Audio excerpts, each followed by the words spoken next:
Okay guys, feeding guide po muna tayo ngayon. Turuan ko po kayo kung paano po magpakain ng tamang sukat ng mga biik. Ayan po ang ating starter.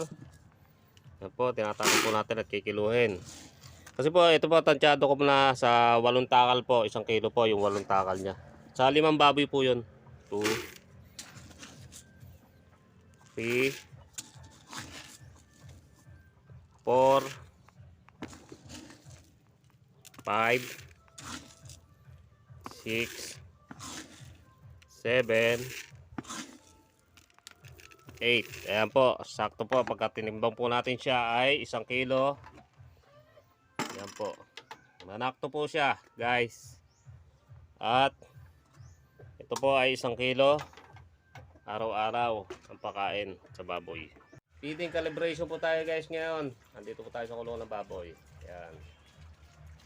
Ito po ating pakakain ay 1 kilo po to. 1 kilo po. Kada isang kain, bali kumpara sa tao, 3 beses po kumakain ng baboy natin. Bali araw-araw 3 kilo a day ang ating pinakakain. Kada isang araw 3 kilo po ng 3 kilo ang ating pinakakain sa mga 5 baboy po na yan. Ayan po. Kakainan na po sila.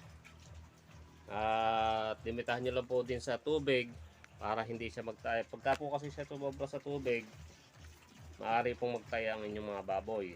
Kaya tansyahin nyo lang po ang ating pagkain. Ang katumbas po ng 1 kilo sa kilograms ay sa kalahati po kasi ay 500 kilograms. At sa bali po sa dalawa ay sa 1 kilo ay 1,000 kilograms. Ayun po ang katumbas ng ating pakain sa baboy per kada tanghali. 1 kilo na 1 kilo. Ganun po ang ating guide tutorial. Ngayon po ay calibration po. Hintayin lang po natin guys na naubos po yung kanilang pagkain bago nyo po lagyan uli para po hindi po masayang ang inyong mga pagkain. Sa mahal po kasi ng bili ng feeds ngayon ng pagkain. Yan po muna ang kanyang lang kinakain. Yan. Kasi po bata pa po sila, bata pa po ang ating biik.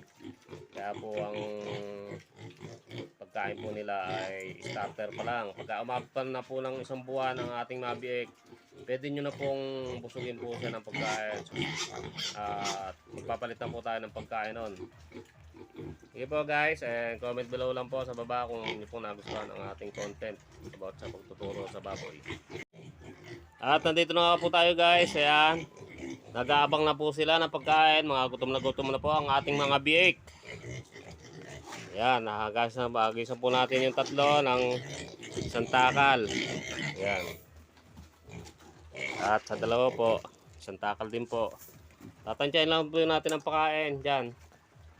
Yung sa maghapon po kasi 1 kilo.